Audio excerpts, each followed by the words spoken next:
She was still gripping his jacket when she said it. "You're my husband now, please." Daniel pulled back just enough to look at her face. Red-rimmed eyes. Mascara gone. A woman who had been holding herself together in front of 40 people for the last 2 hours and had finally, completely run out of road. He said, "I need you to marry me." Her voice was low, steady, like she'd made a decision and was now simply executing it. "I know how that sounds, do you?" Daniel said. "Because it sounds like something a person says when they're not okay."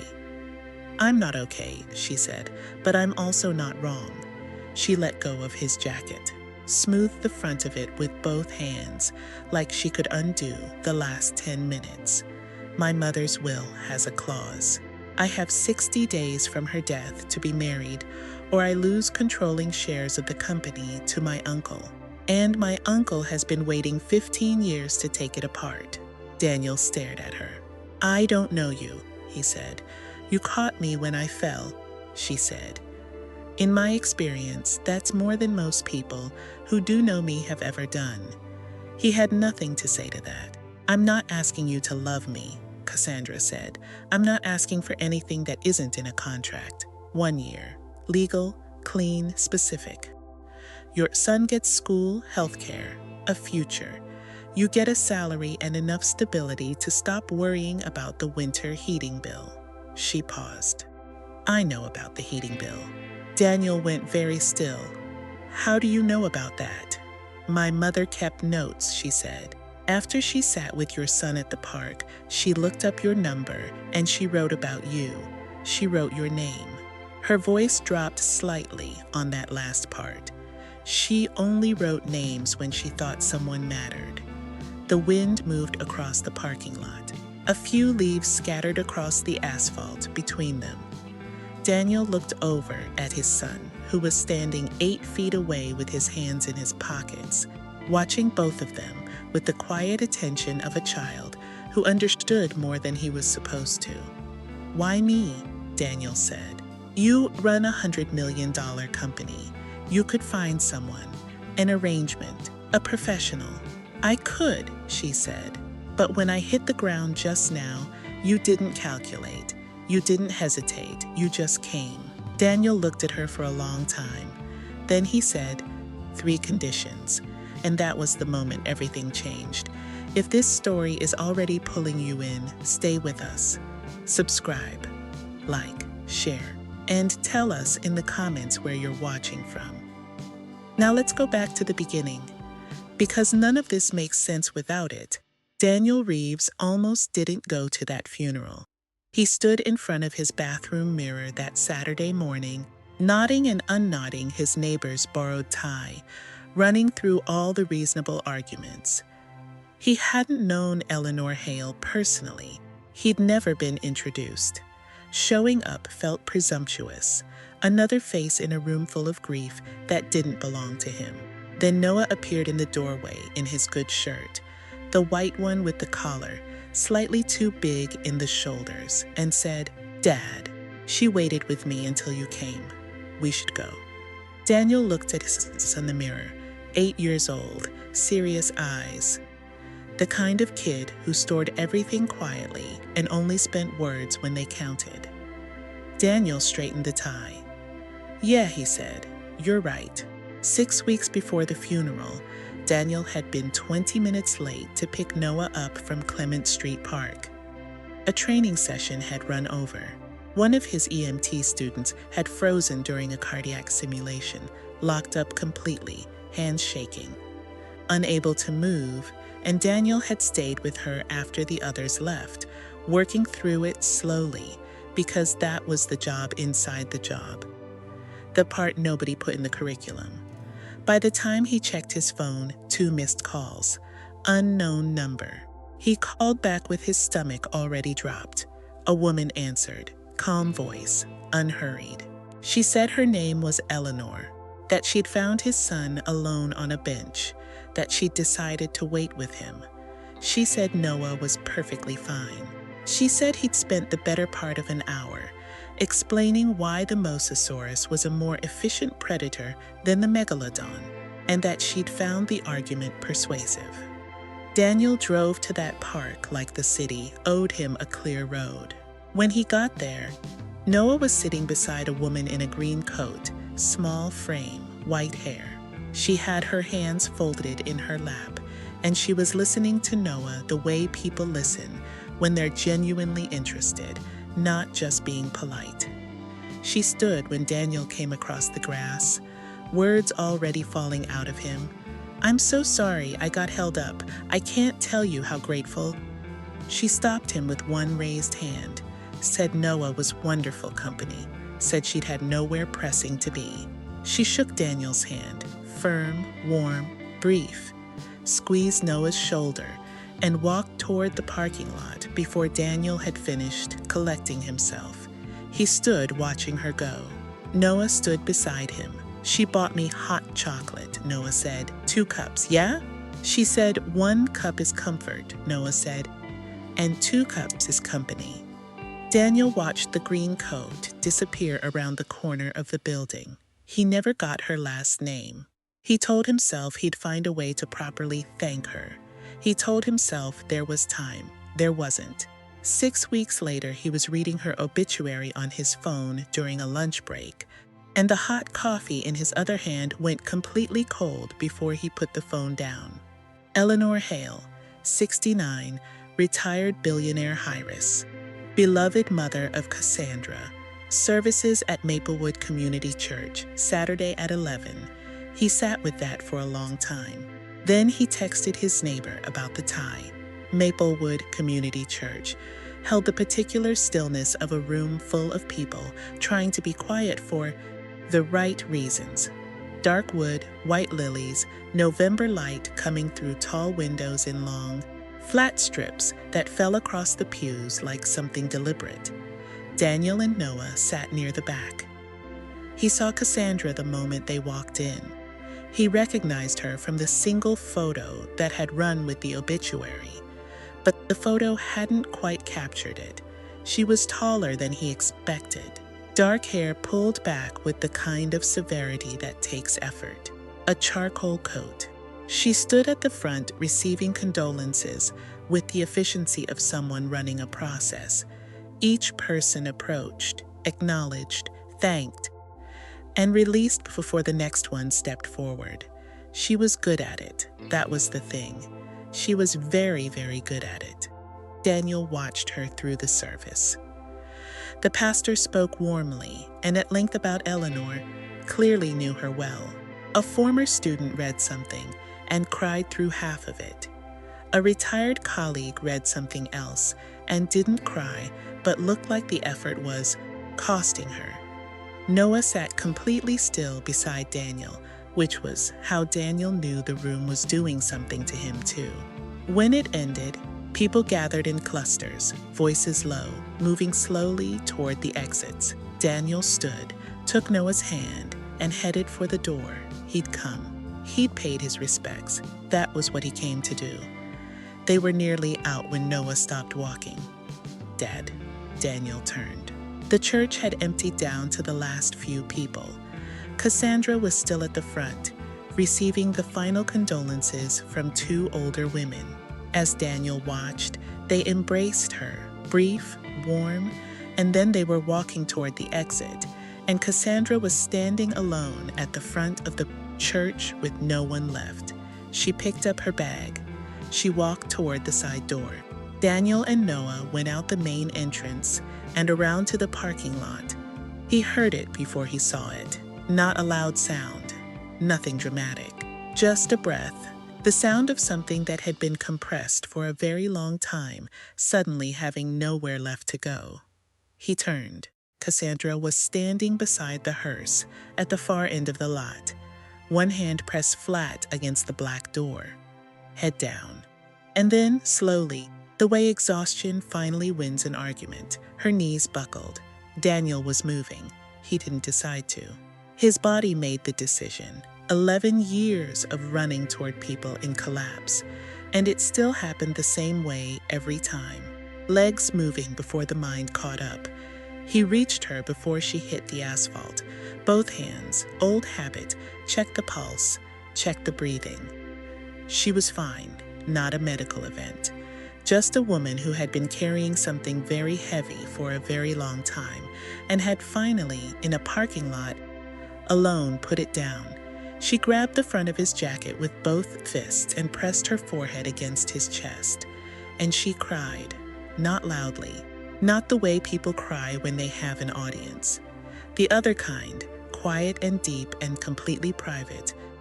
The kind that only comes out when every defense has used up its last reserve, and there is simply nothing left to stop it. Daniel held on. He said nothing. He'd learned that a long time ago, in ambulances, in hospital hallways, in living rooms where the worst thing had already happened. Some moments don't need words. Some moments just need another person to stay. Noah stood 10 feet away, both hands in his pockets, and he stayed too. They were there until the sound stopped, until her breathing evened out, until she surfaced. She pulled slowly and looked at him, eyes red, composure in pieces, trying to figure out where she was and who was holding her. "I don't know you," she said. "No," Daniel said, "but I knew your mother a little." He watched her face change. 6 weeks ago, Keefen Street Park. She sat with my son for 2 hours while I was stuck. She bought him hot chocolate, and she stayed until I got there. She didn't have to. She just did. Cassandra looked past him at Noah. Noah looked back at her. 8 years old, standing in a parking lot in his too big shirt, and he didn't look away. Cassandra looked back at Daniel and said it. "You're my husband now. Please." Daniel didn't move. The parking lot was empty now. Just the three of them and the hearse and the November sky sitting low and gray above the tree line. "I'm sorry," he said. And she told him everything. The will, the clause, the 60 days. The uncle named Gerald, who had been circling her mother's legacy for 15 years, like something patient and cold. Daniel listened to all of it. Then he said 3 conditions. Noah came and stood beside his father while they talked. He listened to the whole thing without interrupting. And when Daniel finally said yes, conditions agreed, hands shaken, Noah looked up at Cassandra with his serious, steady eyes and said, "She was nice to me, your mom." He slipped his hand into his father's. "We'll help you." Cassandra looked down at this boy, and in that parking lot, beside her mother's hearse, on the worst day she'd had in years, she felt something she hadn't felt in longer than she could remember. Like maybe she wasn't completely alone. "Thank you," she whispered. Noah nodded, like it was the simplest thing in the world, because for him it was. The contract was signed on a Tuesday. Daniel sat in a downtown attorney's office that smelled like expensive wood and fresh coffee. Signing documents he read carefully, while Noah sat in the waiting area with Margaret's assistant eating a granola bar and explaining, unprompted, why the Therizinosaurus had the most underrated claws in dinosaur history. Margaret was Cassandra's estate attorney, silver-haired, precise, warm in the way that competent people sometimes are when they've seen enough of life to stop performing. She walked Daniel through every page without rushing him. When he asked questions, she answered them completely. Cassandra sat across the table and read her own copy. She didn't rush either. They signed on the same line. Margaret witnessed it and closed the folder. "The ceremony is Friday," Margaret said. "County clerk's office. Straightforward." Straightforward turned out to mean 4 minutes. Fluorescent lighting, and a clerk who looked like he'd rather be anywhere else, but warmed up slightly when Noah walked in carrying a small potted plant. "Why a plant?" Cassandra asked, looking down at it.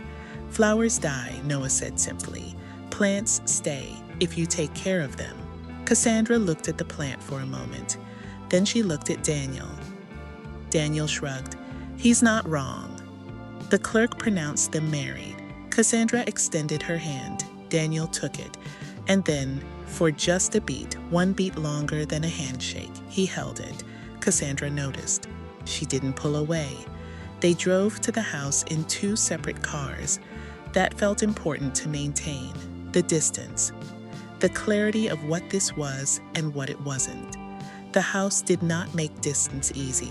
It was large and beautiful, and felt like no one had ever actually lived in it. Not neglected. Everything was immaculate, perfectly arranged, every surface chosen with intention. But there was something about it that felt like a hotel, like a place people passed through rather than stayed in. Noah walked through it slowly, touching nothing, looking at everything with wide eyes. His room was on the 2nd floor, overlooking a courtyard with a Japanese maple that had gone deep red in November, built-in shelves, a window seat, afternoon light that came in at exactly the right angle. Noah stood in the middle of it and turned a full circle.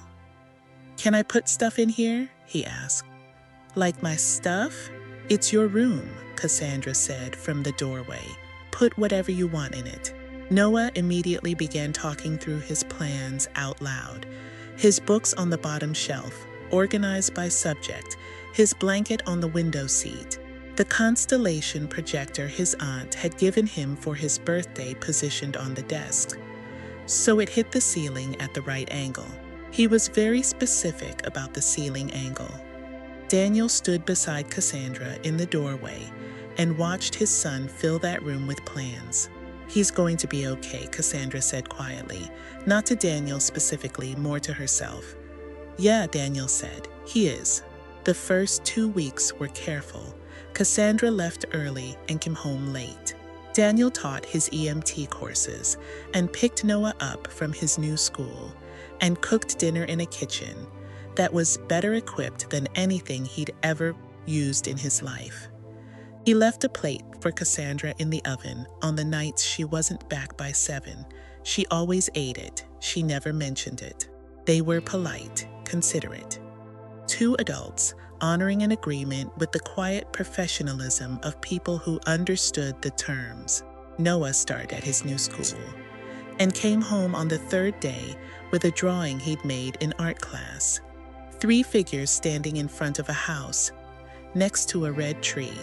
He taped it to the refrigerator without explaining it. Cassandra saw it the next morning when she came down for coffee. She stood in front of it for a while before she left for the office. The Wednesday it changed was the 19th day. Daniel came home late from an evening session. One of his students had needed extra time, and he'd stayed. He was quiet coming through the door, checking his watch, already doing the math on how long Noah had been alone. He went to Noah's room first, empty. He checked the study, the kitchen, the back sitting room. He found them in the living room. Noah had built a fort using every cushion from the large sectional sofa and 3 of Cassandra's good throws from the basket by the fireplace. It was an impressive structure, architectural even, and inside it, visible through the gap in the front, where a throw had been draped over 2 cushions to make an entrance, was Cassandra Hale, still in her work clothes, heels off, sitting cross-legged on the floor with a flashlight in one hand and a book about deep sea creatures in the other. She was reading aloud. Noah was beside her on his stomach, chin in his hands, completely absorbed. And the anglerfish produces its own light. Cassandra was reading in one of the deepest, darkest places on Earth. It doesn't wait for light to come from somewhere else. It just makes its own. "That's actually really sad," Noah said. "Or impressive," Cassandra said, "depending on how you look at it." Noah thought about this. Can it be both? Most things can. Daniel stood in the hallway and did not move for a full minute. He made a noise eventually, shifted his weight, let his keys jingle. Cassandra looked up through the fort entrance, startled.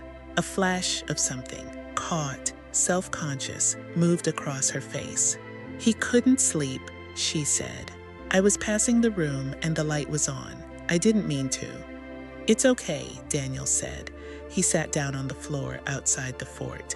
After a moment, Noah pushed the entrance blanket to one side. "You can come in," he said. "There's room." Daniel folded himself through the entrance and sat beside his son in the blanket fort, while Cassandra finished the chapter by flashlight. Noah fell asleep before she reached the last page. Daniel carried him to bed. When he came back downstairs, Cassandra was folding the throws, stacking the cushions, putting the room back to what it was. Daniel picked up the other end of one of the throws. They folded it together in silence. "He reminds me of myself," she said, not looking up, "when I was his age. My father had just left. I used to make forts in my room because inside them, the house felt smaller, more manageable." Daniel held his end of the next throw, waited. "My mother would come and sit in them with me," Cassandra said. "She never made me come out. She'd just bring a book and sit there until I was ready." She smoothed the folded blanket with both hands. "I didn't think I remembered that until tonight." She set the throw on the arm of the sofa. "Good night, Daniel," she said. She went upstairs. Daniel stood in the reassembled living room for a while. Then he went to the kitchen, found Eleanor's journal where Cassandra had placed it on the shelf beside the window, and he opened it to the page he'd already read twice, the entry from 6 weeks before Eleanor died, the one that ended with his name, Daniel Reeves. "I hope they find their way to something good." He closed it gently, put it back. The months moved the way good months do, without announcing themselves. Noah's choir concert was in February. He spotted them in the 4th row and waved with his whole arm, the way kids wave at people they are absolutely certain of. Cassandra waved back.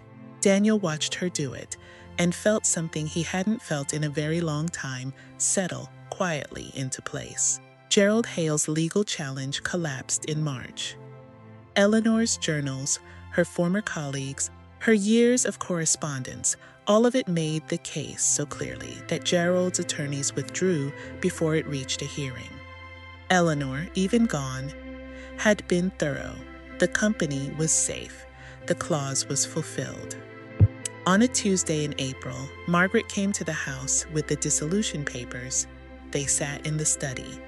The Japanese maple outside the window had come back green after winter. Margaret laid the papers on the desk. Everything agreed, everything ready, clean and clear, and exactly what the contract said it would be. Daniel picked up the pen. He looked at Eleanor's journal on the shelf. He put the pen down. "I came to your mother's funeral," he said, "because she sat with my son on a park bench when he was scared, and she didn't have to. She just did." He looked at Cassandra. "And I think somewhere in the last year I started doing the same thing with you, showing up. Not because the contract said to, because I wanted to, and I don't know how to stop wanting to." Cassandra sat very still. "My mother would have loved you," she said quietly. "I think she already did," Daniel said. "I think she sent me a kid who explained prehistoric fish for 2 hours and made sure I'd show up to say thank you." Cassandra covered her mouth with one hand. Then she stood up and crossed the room and kissed him the way people kiss when they've both been waiting, longer than they realized. Margaret stacked the papers neatly, left them on the corner of the desk, and let herself out without a word. Noah appeared in the doorway in his pajamas, constellation projector tucked under his arm. "Are we staying?" Daniel looked at Cassandra. Cassandra nodded. "Yeah, bud," Daniel said. "We're staying." Noah considered this with the gravity of someone confirming a calculation. "Good," he said. "I already fixed the ceiling angle." He disappeared back down the hallway. Cassandra laughed, surprised by it, undone by it, entirely herself in it. And Daniel thought about Eleanor Hale in a green coat, sitting on a cold park bench with a little boy she didn't know, buying him 2 cups of hot chocolate because 1 is comfort and 2 is company. He thought about how a person can change the entire shape of someone else's life without ever knowing they did it. He held his wife in the study where a contract had brought them together, and understood that Eleanor hadn't just been kind to his son that afternoon. She'd been building something. She just didn't live long enough to see it finished. But it was finished now, and it was good